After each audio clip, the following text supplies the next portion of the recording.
Om Namo Bhagavate Vasudevaya.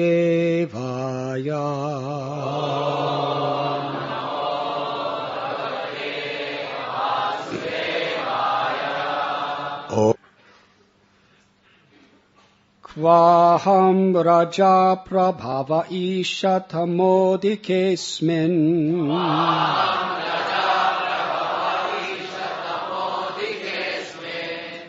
Jata sureta dakule kvatavanukampa.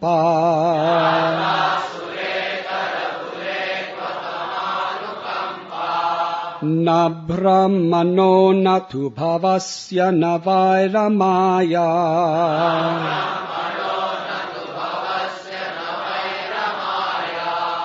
Yanmer pita sirasi padmakara prasada.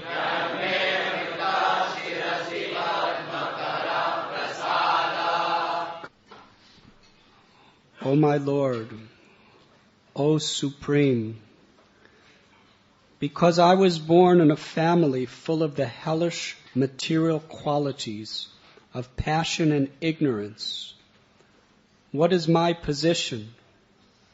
And what is to be said of your causeless mercy, which was never offered even to Lord Brahma, Lord Shiva, or the goddess of fortune Lakshmi? You never put your lotus hand upon their heads, but you have put it upon mine.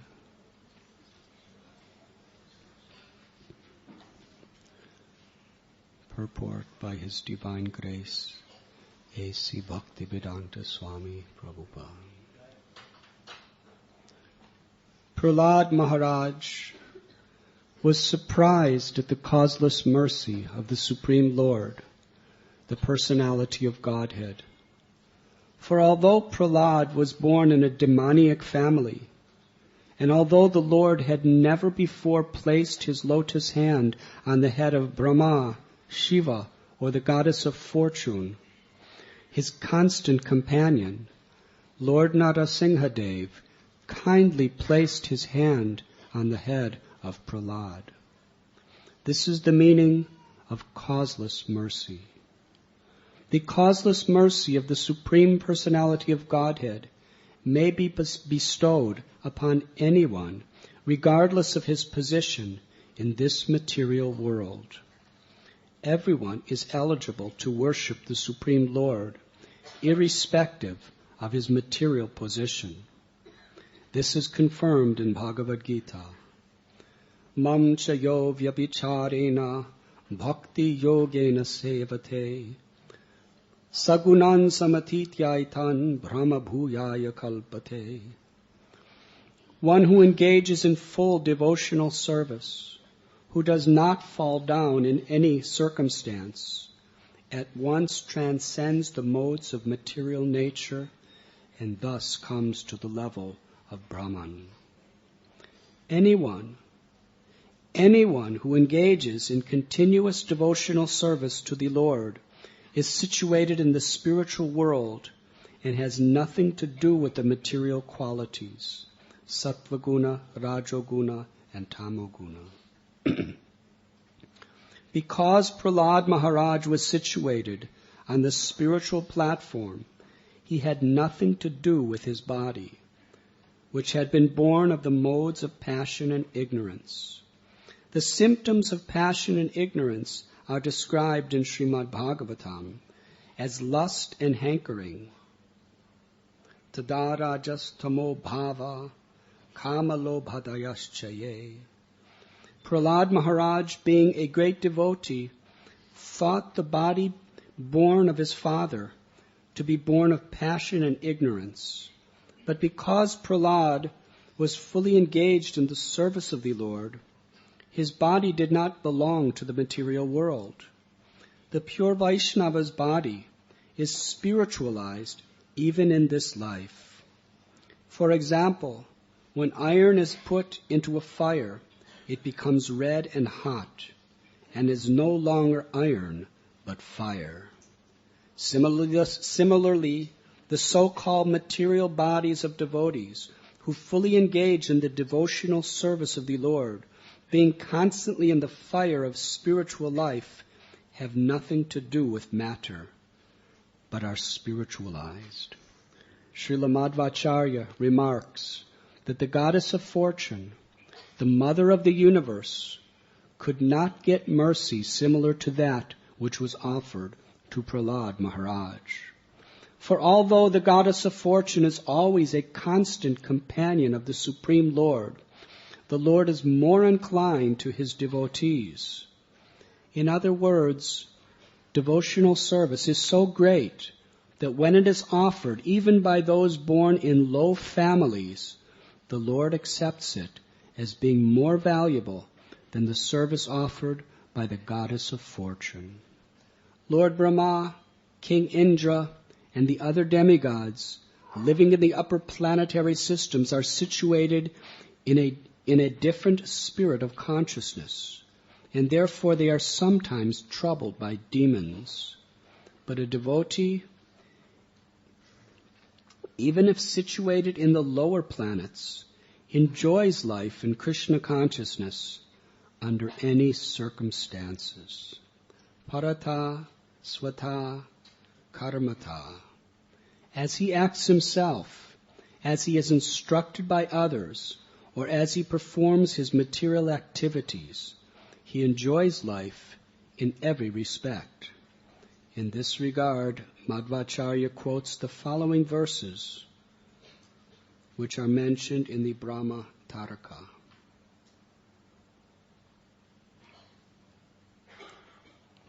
Sri Brahma Brahmivindradi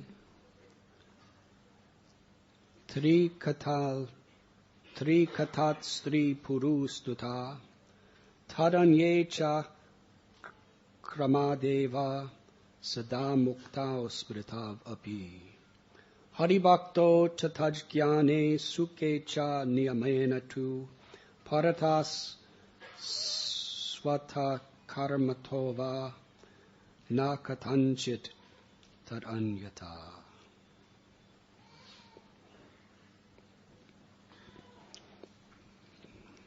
We are reading today from Srimad Bhagavatam, Canto 7, Chapter 9, entitled Prahlad Pacifies the Lord with Prayers. Text 26.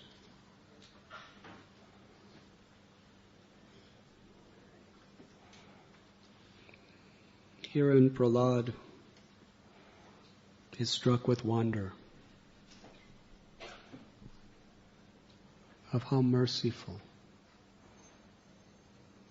is the Supreme Lord.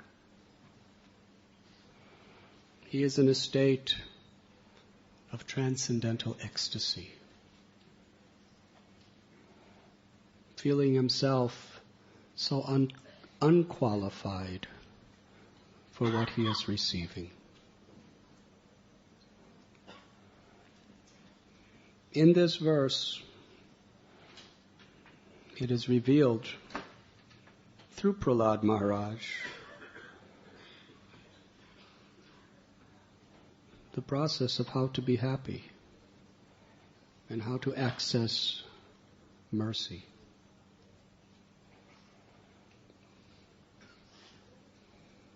When we think ourselves to be very insignificant, very fallen, then whatever we receive, it is with gratitude.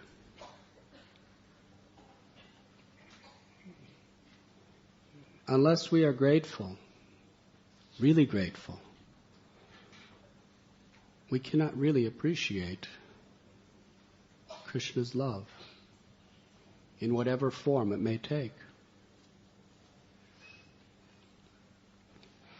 In this verse, Prahlad is discussing the mercy he receives in the form of the Supreme Personality of Godhead placing his hand on top of his head.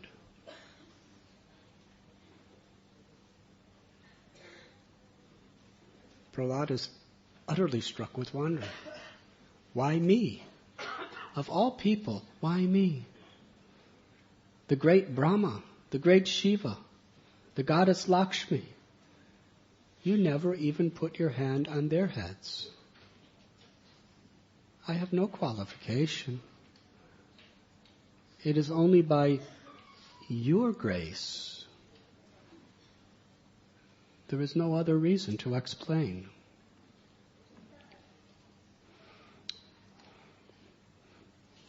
But if we study Prahlad's life, he was grateful in any situation. Now he's grateful because the Lord is placing his lotus palm on his head. But when Hiranyakashipu threw him down to the floor, he was grateful for that. When he was thrown into a pit of snakes, without any possibility of defending himself, he was grateful for that. He was grateful to Krishna for that.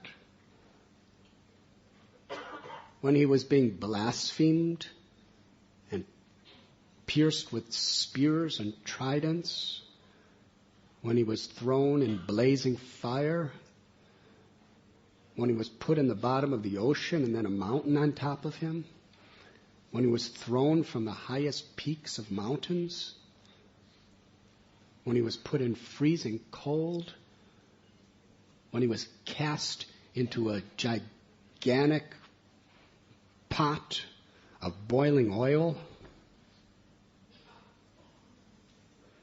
he was grateful for that. Grateful in the same way as he is now when the Lord is putting his hand on his head. Tate nukampam susamikshimano punjana evatmikritam vipakam hridvagva purvir vedadam namaste jiveti muktapade sadayabhak. A grateful heart is not one that is very selective and choosy about what to be grateful for. That is not really gratitude. On the path of bhakti, a grateful heart accepts whatever may come with folded palms, with humility. I deserve worse. Even if it's absolutely unbearable. Only in that state can we really turn to Krishna.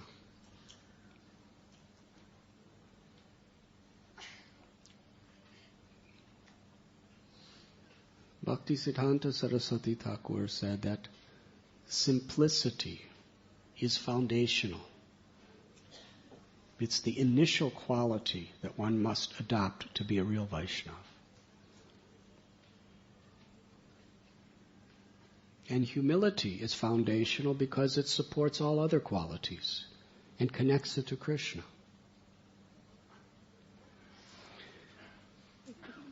What Prahlad Maharaj went through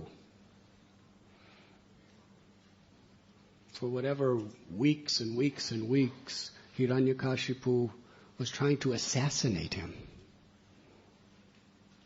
And Prahlad had no one to help him. He couldn't call the police for child abuse because his father was the police.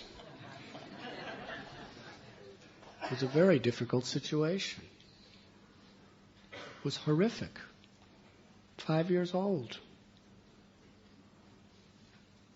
Where could he turn? And no one dared to cross Hiranyakashipu. His guru Narada Muni could have flew in and picked him up and taken him somewhere else. But Narada Muni knew exactly what's best for his disciple. And Narada Muni remained within his heart in the form of his teachings. And that's all Prahlad had, is remembering the teachings of his Gurudev. There was nothing else. The most powerful man in the universe, all of his army and militaries, they were all against him. All he had was the words of his Gurudev. That we should always humbly take shelter of the Supreme Lord in every situation. And we can grow in fame or infamy, fame or infamy, pleasure or pain, happiness or distress, health or disease, life or death, victory or defeat, success or failure. None of these dualities are really very important. They come and go like the seasons. The only thing that is important is our consciousness. Are we turning to Krishna?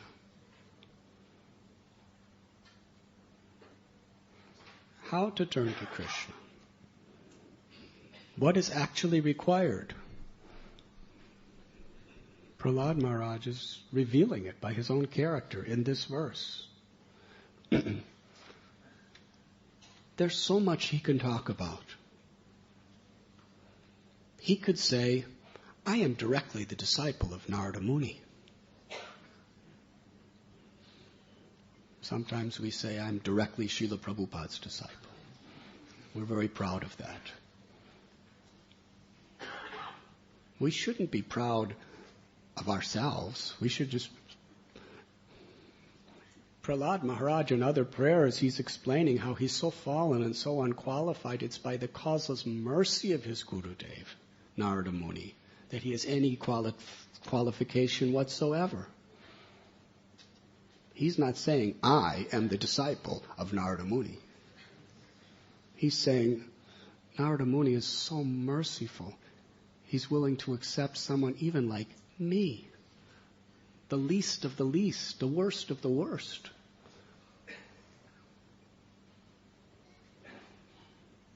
There is a not so subtle difference in that type of pride. One is self-pride, and one is pride in the person who is bestowing mercy upon us. When we are proud of the person bestowing mercy upon us, abhaya charanara, we become fearless. But when we're proud of ourselves, we become filled with fear. Because what we're proud of is so fallible. And it isn't ours. Mercy is descending. If you think you deserve it, you can't call it causeless. Prahlad Maharaj really means this is causeless.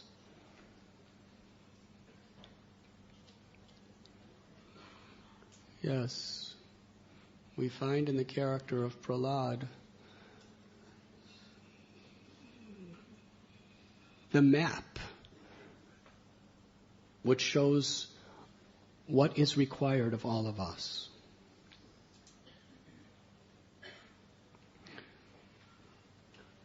When Prahlad Maharaj was put in so many difficult situations,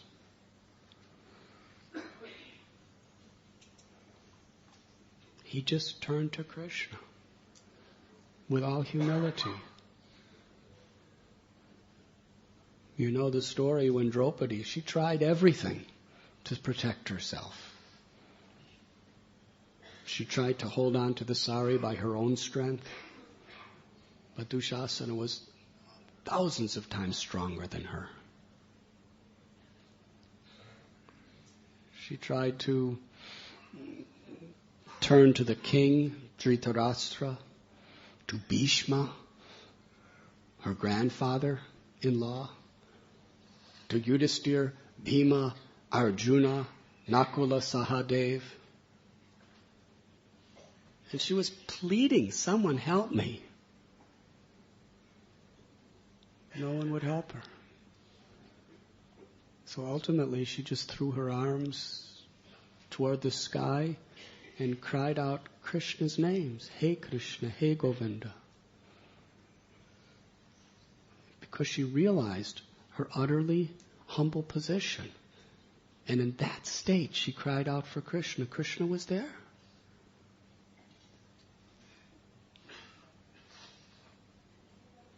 Kunti Devi, she knows the whole story.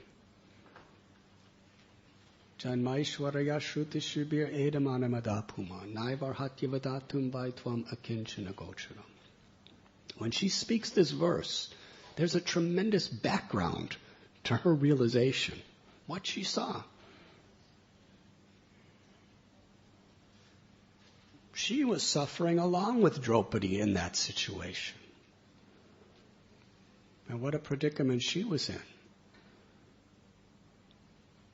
Her children, they were being poisoned, they were being hunted to be killed, they were being exiled. And what could she do about it? Therefore, she offers this verse to Krishna because she understands. She's seen it. It's not just some philosophical thesis. The acharyas worship the prayers of Kunti because they are filled with deep, profound realization, direct experience. She's praying to Krishna. If anyone is proud due to their wealth, their high birth, their beauty, their strength, their education, if anyone is proud of any of these things, whether you are a graduate of a high university, or whether you really never went to school, but you've just studied the scriptures and you could speak so nicely.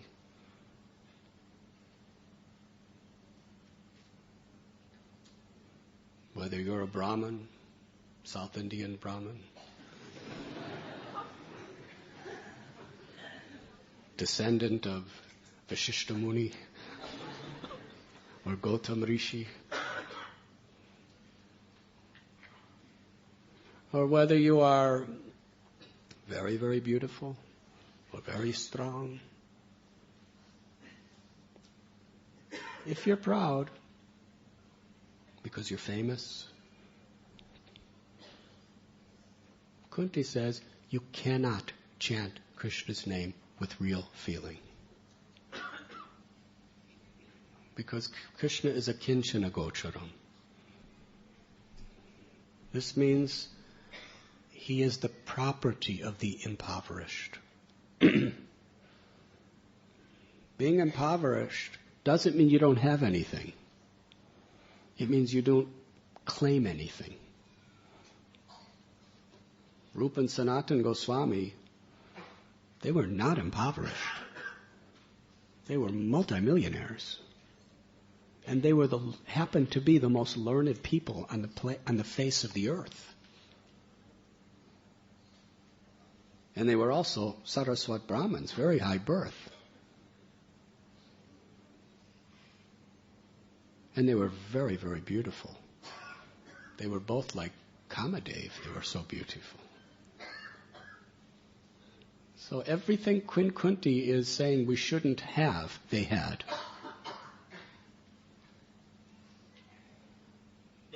But they never claimed it to be their own.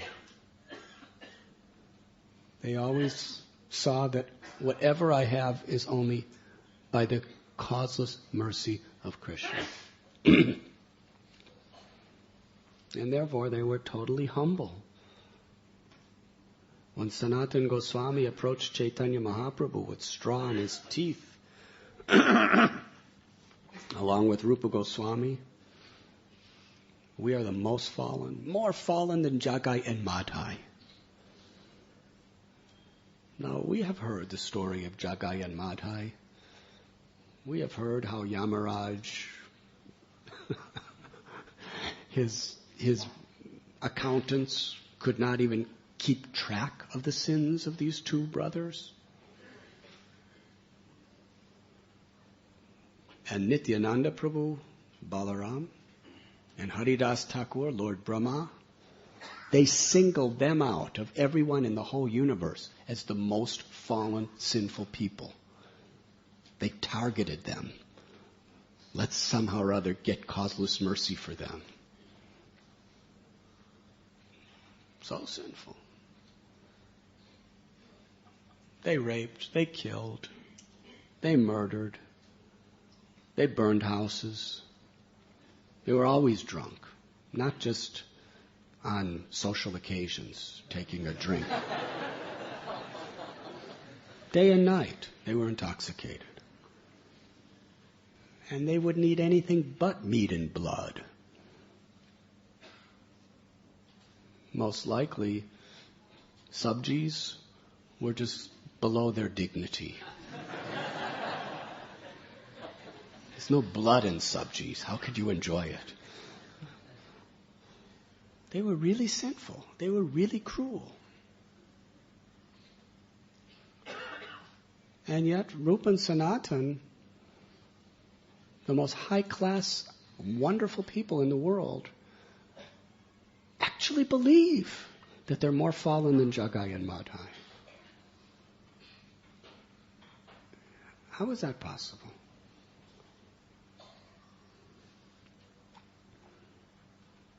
It's inconceivable. It's to the extent that they were seeing the greatness of God. They were seeing themselves so fallen. And because the more you think like that, the more you really take shelter. So this is the extent that they could take shelter.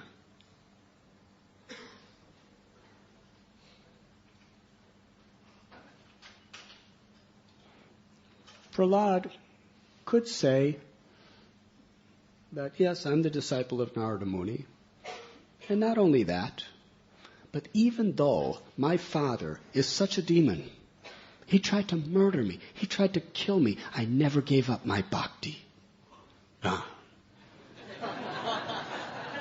Nothing in the 14 worlds could stop my devotional service. I'm a great soul. When they threw me in that pit of snakes, what did I do? I chanted Hare Krishna. And I was not afraid. When they put me in fire, fire could not destroy me because I surrendered to Krishna. It's all true. Why is he not saying like that?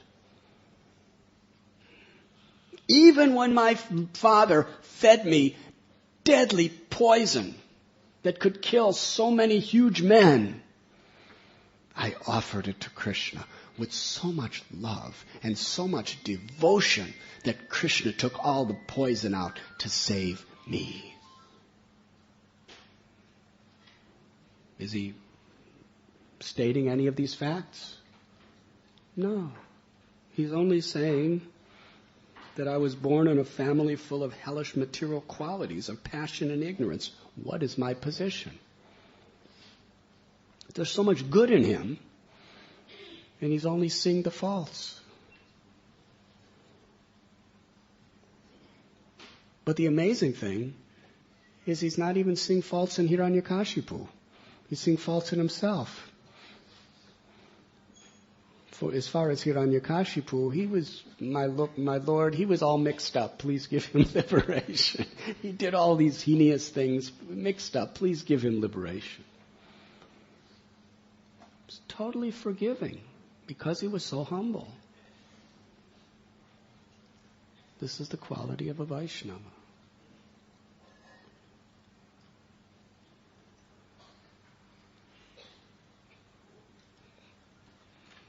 Prahlad was really grateful.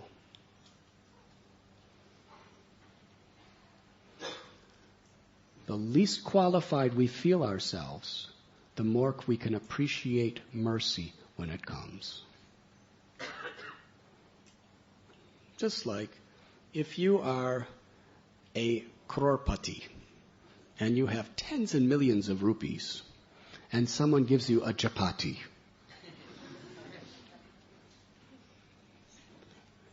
without any ghee on it. Just a dry, coarse chapati. Do you have tears in your eyes of gratitude? Say, I have so many cooks that make chapatis better than this. But if you're a starving man on the street and everyone has forsaken you and you have nothing and no one and someone gives you a chapati, are you grateful? Not only are you grateful, you just give your heart to that person. You understand that this is causeless mercy.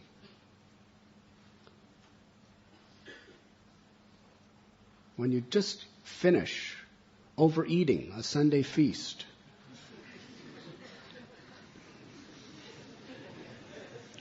and someone gives you a plate with a mountain of hot halava, are you grateful? You look at it, you smell it, you go,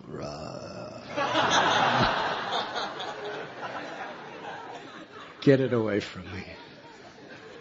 Yes? But if you just ended Pandava Nirjala Ekadasi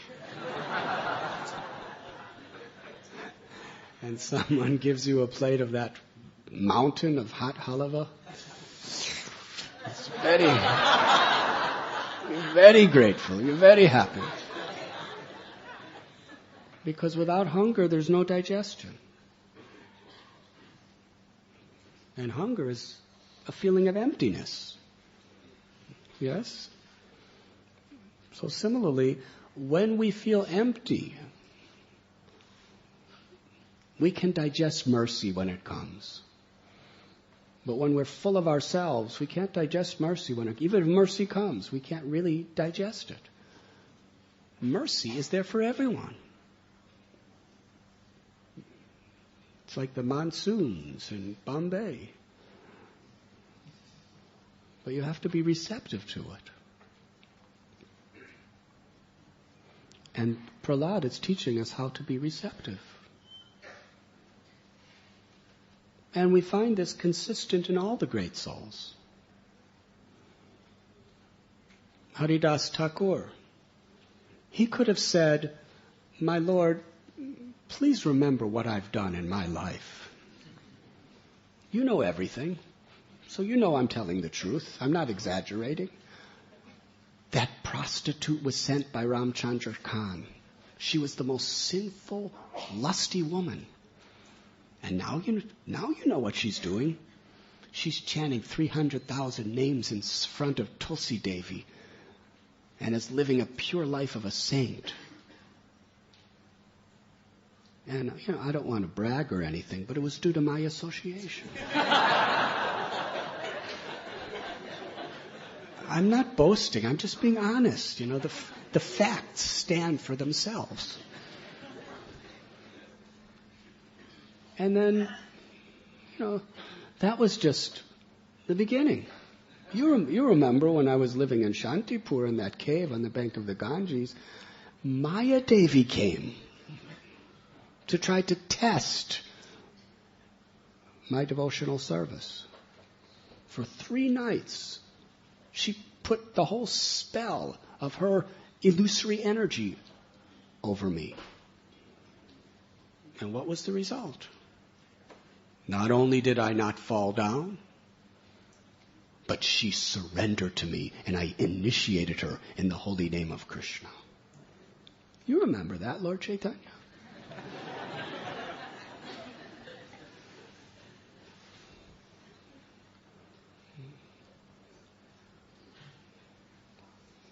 And as far as when those men beat me, they beat me to 22 marketplaces, and my Lord, I never even got angry at them.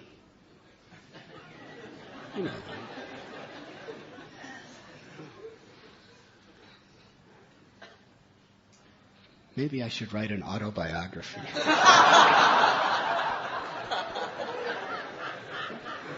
Haridas Thakur didn't say it like that. I was beaten in 22 marketplaces, and I never even cursed them. The whole time I was praying to you, forgive them, forgive them, forgive them. Unbelievable, isn't it?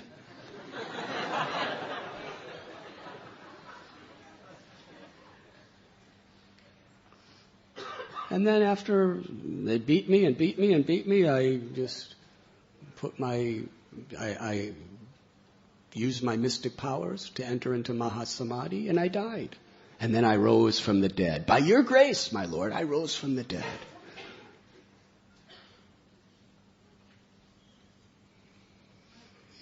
These are all facts. This is the amazing quality of a devotee. They're not even proud of their devotional activities. If you forgive someone, and then you're proud that you forgave them,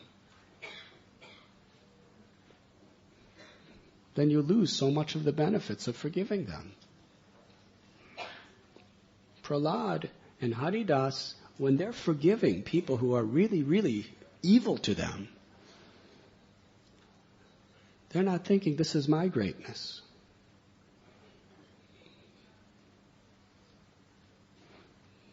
They're just so humble. They're thinking, I can't forgive. Krishna, you forgive. They're forgiving. They're simply the well-wisher of others. Whoever. Well-wisher of everyone. But they don't take credit for that quality either. They understand it's the grace of God. That we even have that power to forgive.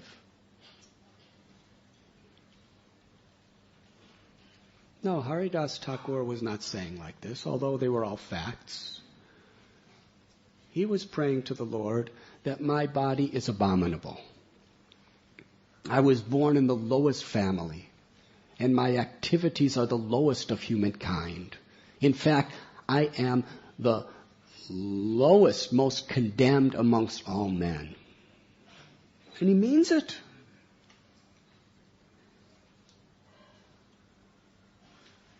He's expressing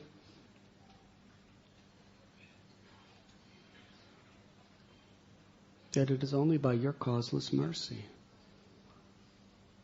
that I have been saved from all of my bad qualities, from all of this illusion.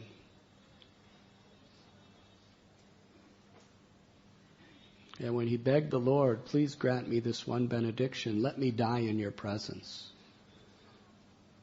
Lord Chaitanya revealed his heart. How could I live without you, Haridas?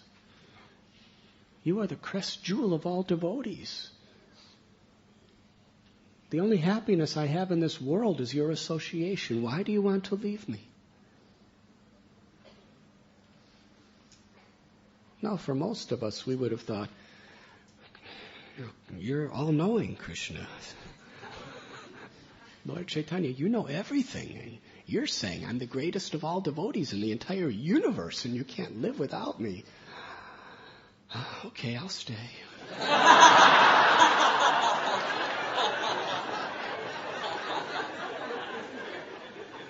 Can't defeat an argument like that. It's the absolute truth. The absolute truth is I'm the greatest devotee in all the universe. He didn't say that. He said, my Lord, why are you creating an illusion by saying these things? There are thousands and thousands and thousands of devotees who are fit to sit on my head. They are all your confidential servants. They are all significantly helping you in your mission. But I haven't done anything.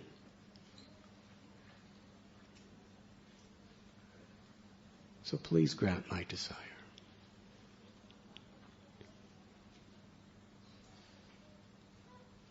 Today is the disappearance day of Raghunath Bhatta Goswami, Raghunath Das Goswami, and Krishnadas Kaviraj Goswami.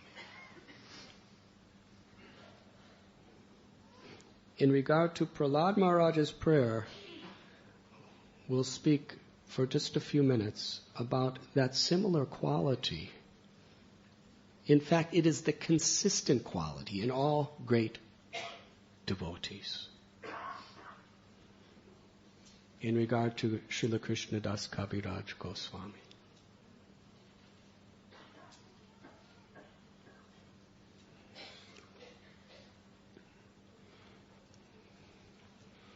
And please know, this is a universal principle.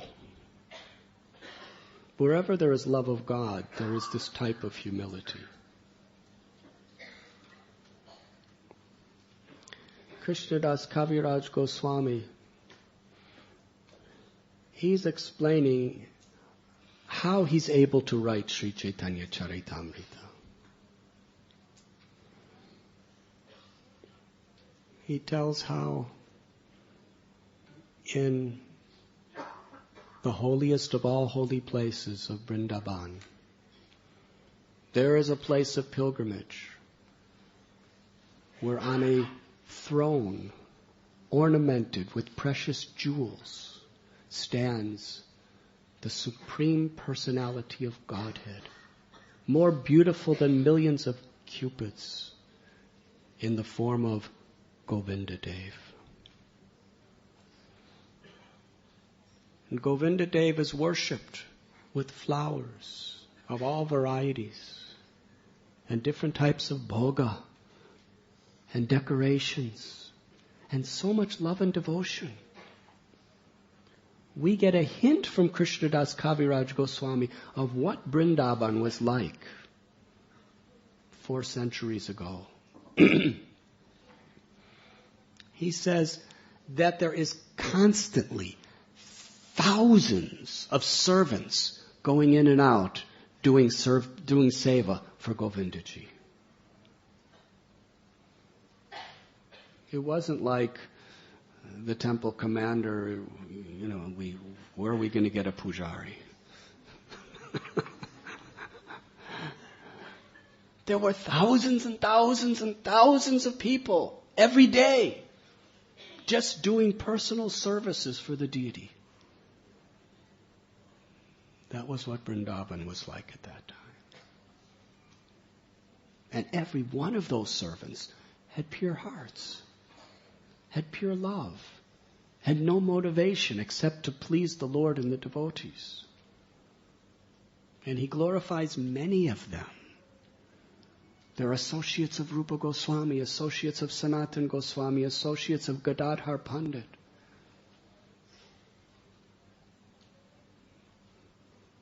But he's expressing appreciation in particular to Haridas Pandit. He said Haridas Pandit was a pujari. He was a personal servitor of Sri Radha Govinda Dev. And he was an ocean of good qualities. He was gentle, tolerant, magnanimous, very sober in his dealings. He was very, very kind to everyone.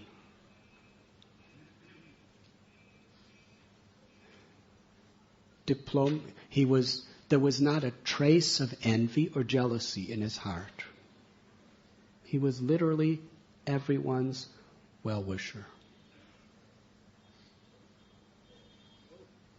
And it describes how he was a disciple of Anantacharya, who happened to be a direct disciple of Gadadhar Pandit, who is the pleasure potency of the Supreme Personality of Godhead, Srimati Radharani, incarnated within the Panchatattva.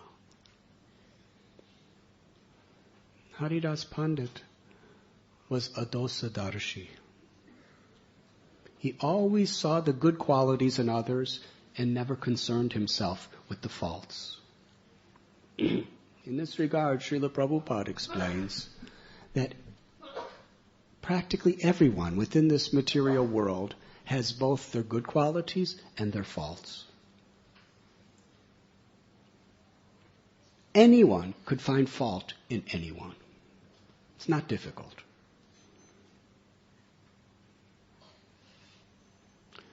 What is the quality of a Vaishnava? The quality of a Vaishnava is we take joy in looking for the good qualities in others.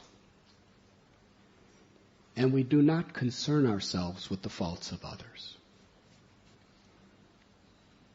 Rupa Goswami, he explains one of the qualities of pure devotional service is we have no tendency, we have no inclination to criticize or find faults in others.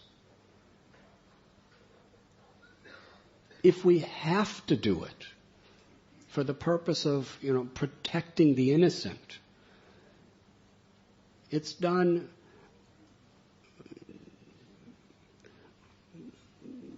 almost painfully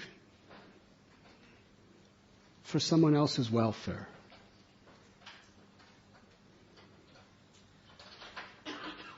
A fly enjoys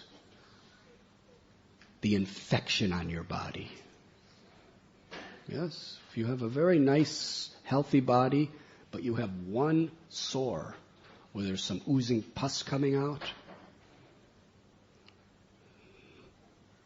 suddenly you'll see a whole pilgrimage of flies attacking it to drink and suck and enjoy. Hare Krishna. Whenever we are inclined to criticize others, we should understand, I am that fly, drinking that infectious pus. Hare Krishna. According to Scripture, that's what our mentality is. Haridas Pandit had no inclination toward that. And because he was in this spirit, he was constantly organizing for devotees to read the Chaitanya Bhagavat. In those days it was called Chaitanya Mangal by Sri Vrindavan Das Thakur. He was always listening to it, always speaking the glories of Sri Chaitanya Mahaprabhu. And because he was experiencing that higher taste, then who wants to hear the prajalpa of this world? Param dristvani vartate. We have to fill our consciousness with Hari Katha. And somehow or other restrain ourselves from Gramya Katha. Chaitanya Mahaprabhu told Raghunath Das Goswami, Gramya Katha na shunibe. First quality of a person who's supposed to be renounced. More important than giving up all your possessions is not speaking mundane gossip and not listening. That's the first qualification that Lord Chaitanya gives us. So Haridas Pandit, he had Sri Chaitanya Bhagavat constantly being read. He was always speaking about it, always hearing about it, always enlightening others. In this way he lived in Sri Vrindavan. This is Vrindavan. Vrindavan is not about going, 90 miles, southeast of Delhi and opening up a shop. That's not living in Vrindavan. Or buying an apartment and then, talking about all the scandals going on at Krishna Balaram Temple. That's not living in Vrindavan. Living in Vrindavan is about absorbing yourself constantly in hearing and chanting the glories of the Lord and honoring and serving the devotees. That is Vrindavan. And factually, anywhere in the world you are, if you are in that consciousness, you are living in Vrindavan. That is Prabhupada's blessing to the whole world. It was Haridas Pandit who instructed Krishnadas Kaviraj Goswami to compile the later pastimes of Sri Chaitanya Mahaprabhu. Because Chaitanya Bhagavat mainly focuses on the Navadvip Leela of the Lord. The pastimes of after he took sannyas are quite briefly explained in Chaitanya Bhagavat.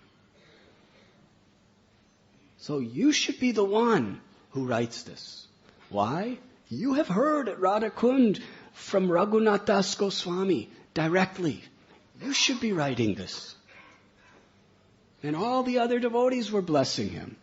Raghunath Das Goswami was blessing him. I'm speaking, you write it. Rupa Goswami had blessed him.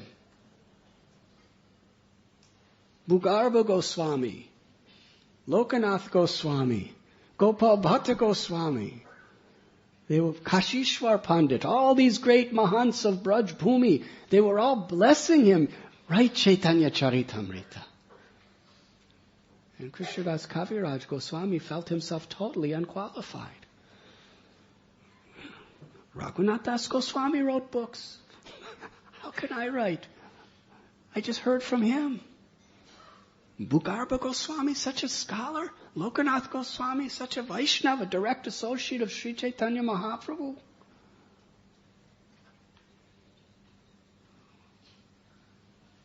Haridas Pandit, he's speaking so much the glories of the Lord. How could I be the one to read it? I mean to write it. This is going to be the biography of Sri Chaitanya Mahaprabhu's later pastime for all time. Perhaps he was thinking like this. He felt no qualification. But that was his qualification. That's why all of these great saints chose him. If he was going to do it, it was only because he was doing it on the order of the Vaishnavas. With the order of the Vaishnavas comes the grace and the power of the Vaishnavas. That's my only qualification.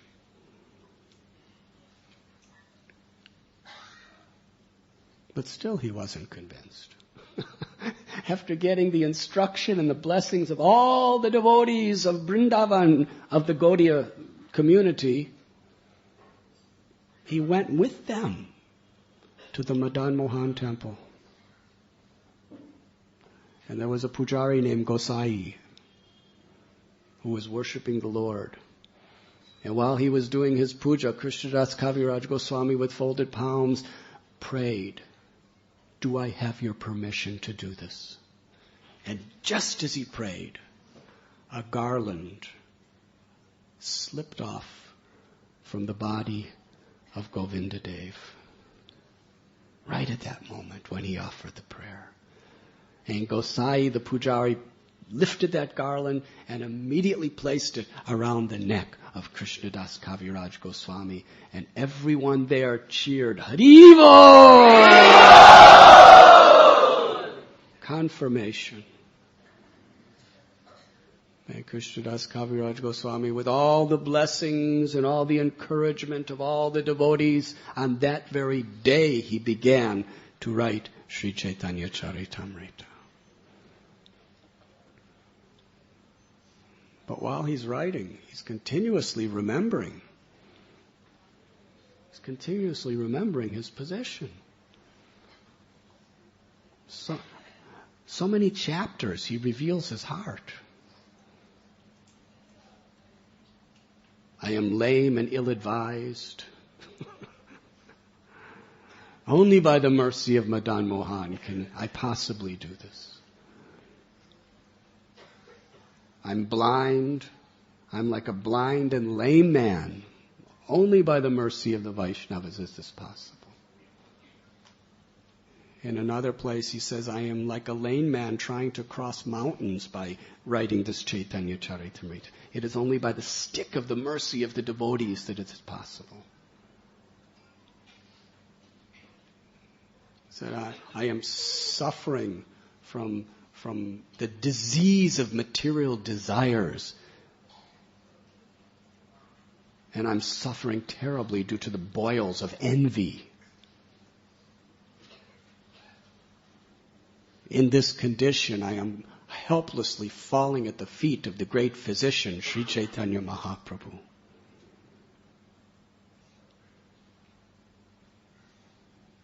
And he's praising Vrindavan Das Thakur.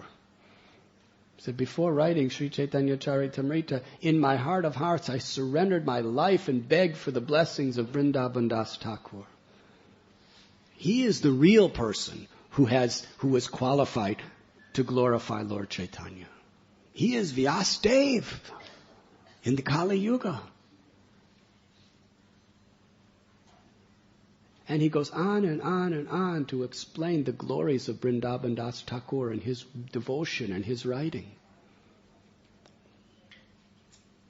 And he says, I am just taking whatever little scraps and remnants that Vrindavan Das Thakur has left behind, and I am chewing that. It is only by his grace that I can write anything. He's giving credit to everyone except himself.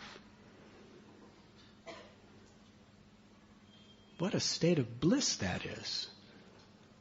He loves everyone with such gratitude. What ecstasy that is to the heart, to love someone with gratitude. Rather than just be plagued by the burden of false ego.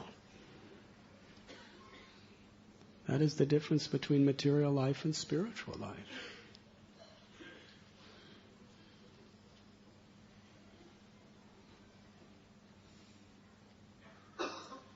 Krishnadas Kaviraj Goswami explains the story of how Miniketan Ramdas was offended by his brother, and he tried to defend his brother. Defend Miniketan Ramdas, and defend Lord Nityananda Prabhu, who was Miniketan Ramdas's master.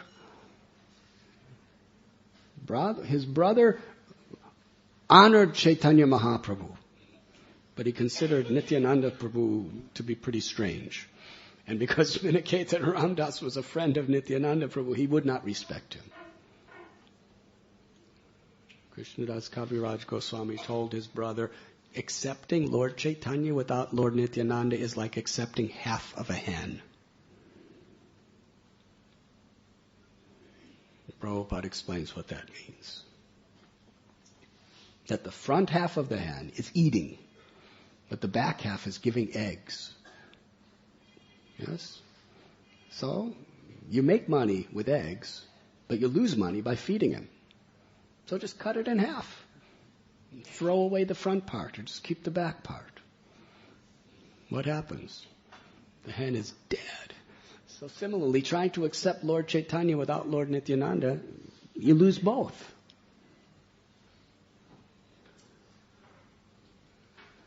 Nityananda Prabhu was so pleased with him, he appeared to him in a dream that night.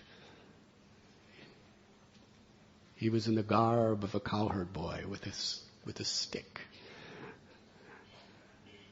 decorated with flowers of Vrindavan, his eyes rolling in ecstasy. And he pointed in the direction of Vrindavan and said, "Go to Vrindavan, Kaviraj. Go to Vrindavan, and you will attain the fulfillment of all your desires. All things will be attained. Go." Now he was living at home very comfortably. He woke up the next morning, left for Vrindavan. Didn't take anything with him, just left.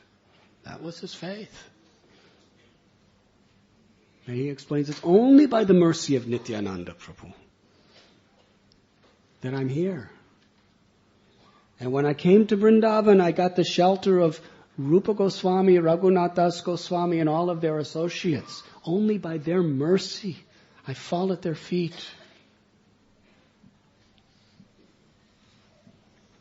And he's so humble. He goes to the extent where he gives all credit to Sri Chaitanya Charitamrita to the readers. He's giving credit to you and me. Who are we? He's saying, all my readers, please forgive me if there's any mistakes or flaws in this writing. I'm only doing it on the order of the great souls.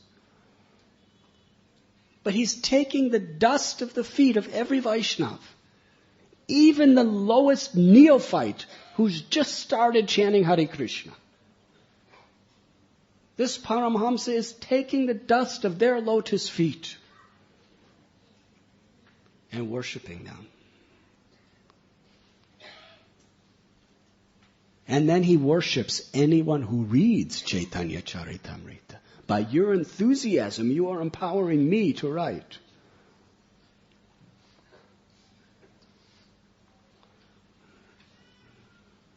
This is Krishnadas Kaviraj Goswami.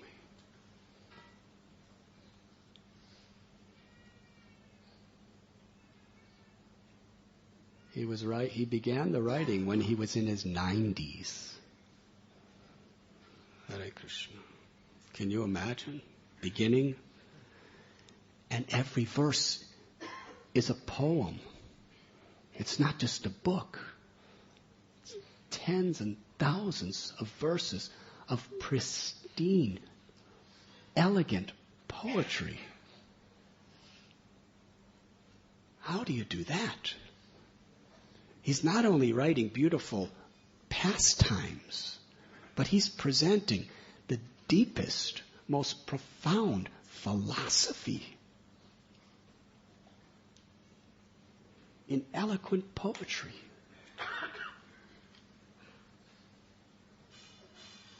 Nityananda Prabhu and the Goswamis, he explains, they're writing this through me. He said, I'm just like a parrot. In one place he says, I'm just like a wooden doll. And Madan Mohan and Lord Chaitanya, Lord Nityananda, they are making me dance. That's how this is being written.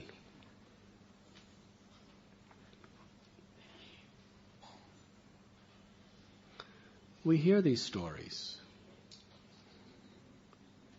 But why are they so important? If we really want to love Krishna, we cannot imitate these great souls, but we have to value the characteristics that they embody and try to emulate them. Our aspiration should be to adopt this kind of consciousness. Otherwise, why are they repeatedly revealed to us in these great scriptures? It's nothing new. Prahlad Maharaj is revealing this utter humility and this utter gratitude as his qualification to take shelter of the Lord. And it just so happens, not by accident, that every single saint in our whole Gaudiya Sampradaya says the same thing and lives by the same principle.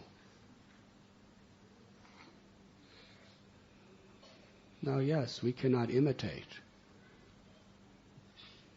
but this is what we should be striving for. This is what we should be influenced by. Whoever we are.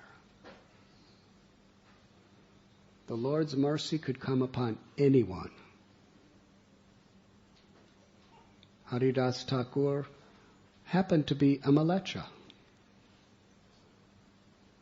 Hanuman happened to be a non-human. Prahlad was born in a family of Rakshasas.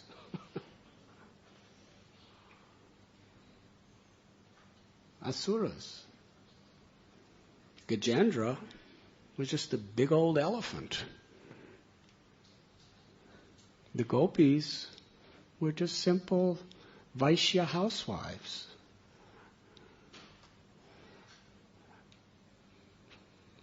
What is this example?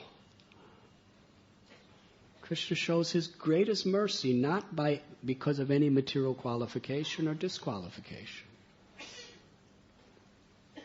Everything is based upon accessing that mercy by our humility, our sincerity, and our devotion. This is the spirit in which we are taught to chant the holy names.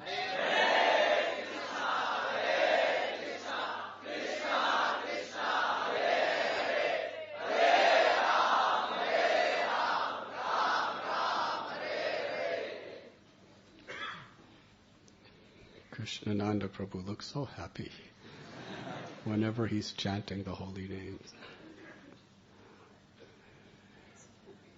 And his happiness multiplies infinitely when he sees others chanting the holy name. Yes, Govinda Prabhu?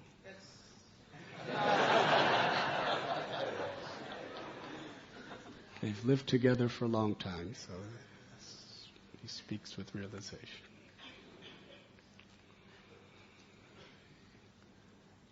I think it's late, so should we have one question or should we end? Is there any question? Govinda Prabhu said, yes, we should have questions because he happens to have a question.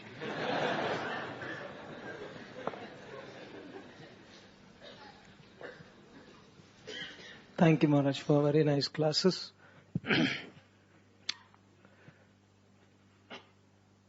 One, based on the purport only, that Prabhupada says that he acts himself, he is undisturbed by others, he acts as instructed by others, and he performs his material activities, but in all stages he enjoys his life. And you also mentioned how one should be grateful. But we see that as we become older in age, not in spiritual maturity, but when we are practicing our devotional service, when others are disturbed in their spiritual life, it affects our spiritual practices. We are concerned, but we are disturbed. Being concerned is okay, but being disturbed is an obstacle in our spiritual practice. So how we should be concerned but not disturbed in our spiritual practices? Concerned with what? Their difficulties, their problems. Other devotees' difficulties. Yeah, but we are disturbed. Rather than being simply concerned, we are disturbed, and it affects our spiritual practice.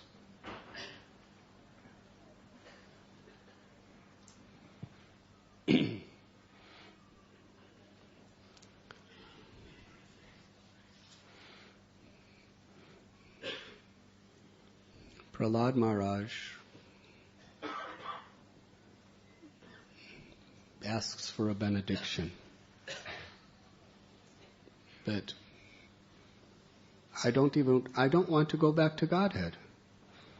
As long as there's any fools and rascals in this world who are forgetful of you, let me keep taking birth in this material world to try to help them. That means he's feeling compassion.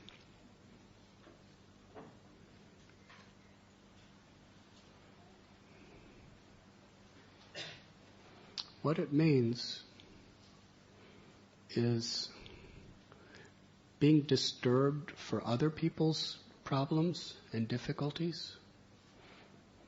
That disturbance gives Krishna enjoyment.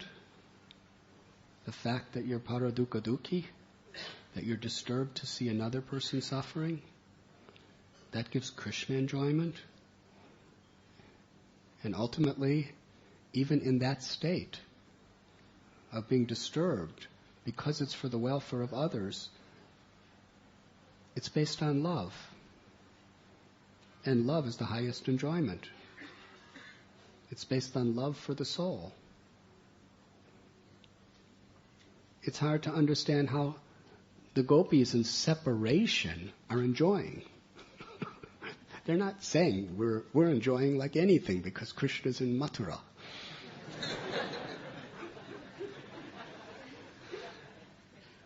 They're talking about being burnt by the fire of Vipralambha. They're not eating. They're not sleeping. They're just waiting for Krishna with such heavy hearts. And we learn that that's the highest enjoyment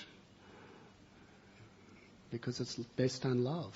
It's based on love for Krishna. So when we sincerely are concerned with other people's welfare, we're really concerned with their souls. That's love. And that love is enjoyment, even if it's painful. Yes? Prabhupada's definition of enjoyment is not like a materialistic definition of enjoyment, where you go to see a Bollywood movie and you enjoy. Yes? Or you eat some nice prasad and you enjoy. We're talking about ananda, ecstasy.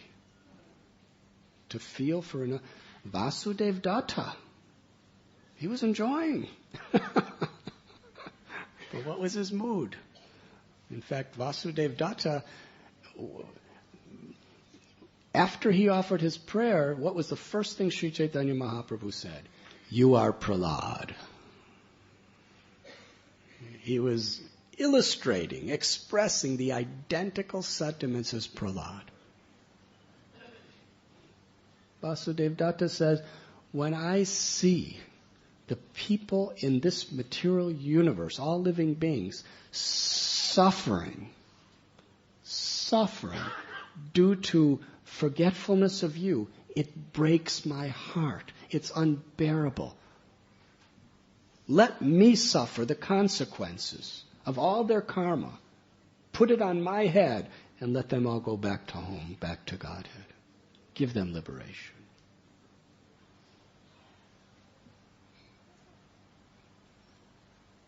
Would you say, Govinda Prabhu, that Vasudev Datta is disturbed by seeing people suffering in this world?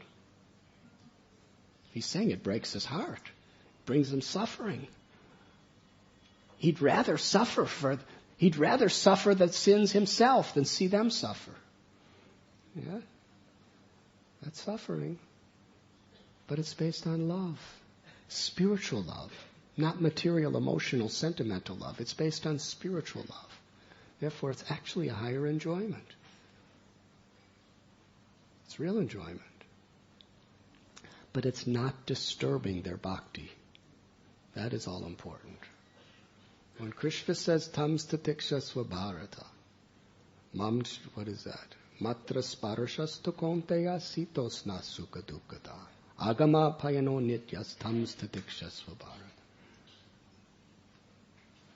Happiness, distress, pleasure, pain, they are coming like the winter and summer seasons. We should rise above them. Learn to tolerate them without being disturbed. That means our service should not be disturbed. Our faith should not be disturbed. Our sadhana should not be disturbed. When other people are suffering, if our own spiritual practices are disturbed, then what we're doing is we're cheating those people. Because to the degree we disturb our own spiritual practices, our prayers and our efforts to help them will be compromised. Yes? I can't do anything spiritually for them unless I'm spiritually strong. According to our own surrender, Krishna is going to hear our prayers. According to my own surrender and my own sincere practice, Krishna is going to empower me to help them. So if we really feel disturbed about other people's problems, it should impel us to do our chanting and our reading and our regulative principles and our strictness in bhakti. We should be more enthusiastic because I'm disturbed. I want to help.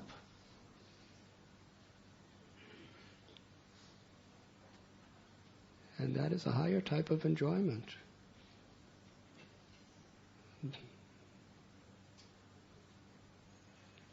Feeling the sufferings of others is enjoyment to the soul because it's an expression of love. that answer your question? Honestly? Actually? It's amazing. Radhe Shyam Prabhu. Hare Krishna. Maharaj, in one of the first verses spoken by Prahalad, Brahmadaya Sargana Muniyota Siddha, in that Prahalad says, my dear Lord, there are so many learned demigods assembled here, and I am being asked to offer these prayers to you, although I am very, very fallen, he says. And in this verse also we see, he talks about how Brahma or Shiva or Lakshmi, none of them could achieve the mercy. So, while praising a particular principle, sometimes like the demigods or somebody else, they become derided, Like I also was reading in Dhruva Maharaj. They become what? They derided. Derided. Oh, okay. Derided. Yes. Also, while I was reading Dhruva Maharaj's one of the prayers, he says, how did I become angry? Maybe some demigods have bewildered me or something, he says. Some demigods have twisted my consciousness because of which I became angry. So often I find demigods, being scolded sometimes, and by the pure devotees, by the pure devotees. So a question came to my mind there when I was reading about Dhruva, why Dhruva Maharaj did not take responsibility for his anger rather than pushing it on the demigods. And similarly here also, Prahlad Maharaj being a pure devotee, on one hand he glorifies the principle of how the Lord loves his pure devotee and he offers his mercy. At the same time, the demigods, I was feeling that the demigods are their position being belittled. Can you kindly explain it, Maharaj?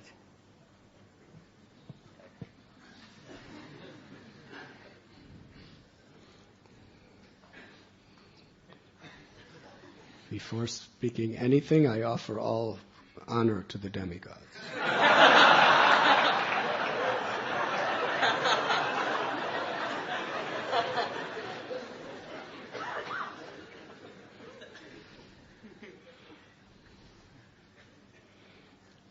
You see, the demigods, they have their particular service. And some of them, their service is to bewilder us. Yes? So they're just doing their service. But that bewilderment is helpful to the Lord. Because those who are not sincere, they keep those people in illusion. Yes? But for those who are sincere, the tests that the demigods provide make us stronger and help us take shelter of the Lord.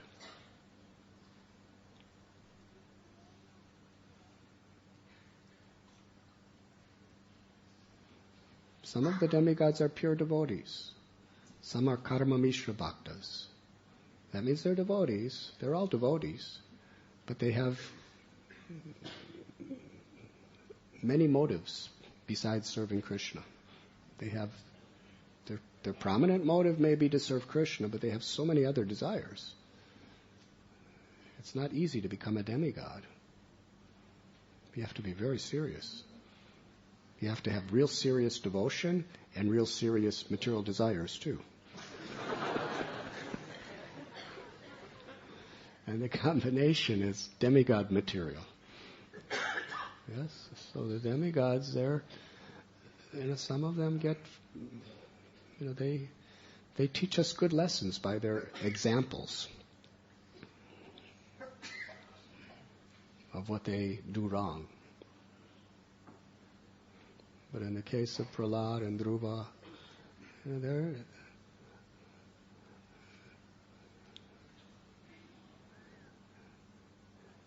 they're indirectly glorifying the demigods. Shiva, Brahma, the goddess of fortune, he's extolling how dear they are. Prahlad is not saying I'm more dear to you than them. They are the most dear. But still, you're giving me a mercy that you don't even give them. He's just using the demigods as an example of how unlimitedly mercy the Lord could be to even an unqualified, insignificant person. Yes? And Dhruva Maharaj, yes, the demigods may, by their different potencies of running this material world, Kamadev is a demigod, is he not? Hare Krishna. Look what he does. He's doing a service. But it's our service to overcome him. Yes, Madan Mohan. It's our service to take shelter of Krishna, to not fall victim to his service.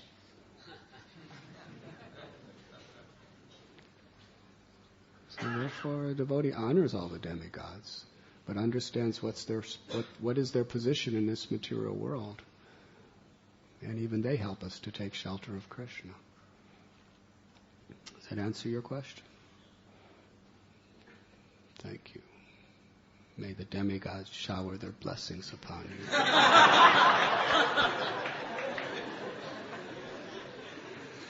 Srila Prabhupada ki jai. Thank you very, very much.